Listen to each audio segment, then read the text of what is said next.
Machibese ya kudeka machibese ya mtonhoro chakutanga ndichikumwekani mwense muli mitunhu na mitunhu ya kusiyana ndichiti nyamunsi kumigombo ndiri kuperekezekana ntshedede kumchini ndichiperekezwa na nyawu yangu pasamba kale dzulo nadyalo kumhepo ndine Lastoni mwana wa nchonje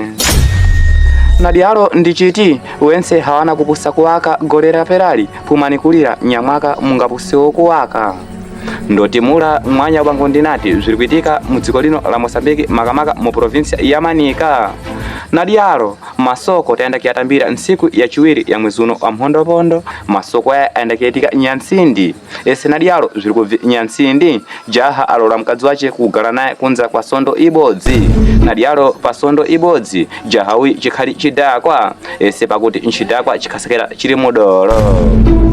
nadyalo mungijahawi akhali kudolo adasala mulora paumba nkusala na madzwala na tsadzwala nadyalo zvirikuvi madzwala na tsadzwala hawana kufisira mulora wao chilipolipocho wadadetsa mulora mumba pansi chigale kuti wakulukule naye ese nadyalo wadayenda kiyamdudzira kuti mulora ne iwo ulikuona uli pano ese nadyalo tikhala kubvunza kuti mwana thuyi hana mchini